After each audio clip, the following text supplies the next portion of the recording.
Допоможе в цьому. З 1 січня всі виробники мають підтвердити міжнародний стандарт якості. Проте самі виробники кажуть, можуть не вкластися в терміни. А це означає, що дехто з пацієнтів залишиться без ліків. За і проти нової сертифікації Алла Хоцінівська.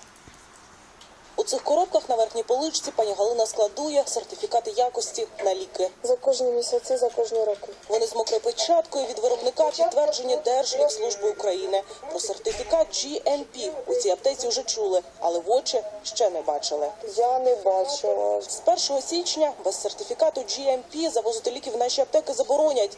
Належна виробнича практика. Так розшифровується ця абревіатура. Подаруй українцям якісні пігулки.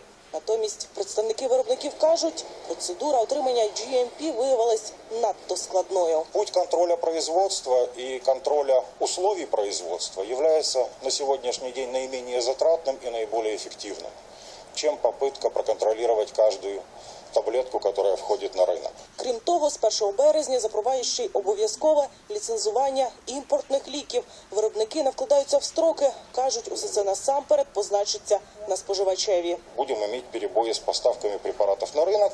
Експерти переконують, таких препаратів може набратись до 1000, але конкретніше, які саме пігулки можуть зникнути, ніхто не каже. 694 международных непатентованных названий, или можно сказать, что химических вещества, которые существуют на нашем рынке, не имеют производства на территории Украины. Пані Галина точно знає, на її складі немає українських аналогів протизаплідних пігулок та деяких онкопрепаратів. Є швейцарська компанія, яка виробляє онкологічні препарати і мономодулюючі препарати, які взагалі в Україні не виробляють. Натомість голова Держлікслужби запевняє, дефіциту не буде. В нашому реєстрі понад 13 тисяч лікарських найменувань.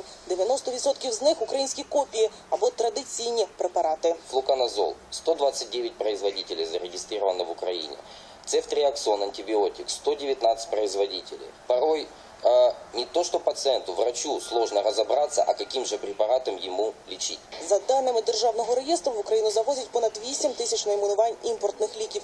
2000 з них не подавали заявки на отримання сертифікату GMP в жодній країні. Отже, де і як роблять ці препарати, залишається питанням. Алла Хоцінівська, Андрій Сокоренко, Богдан Стрілець, ТСН 1+1.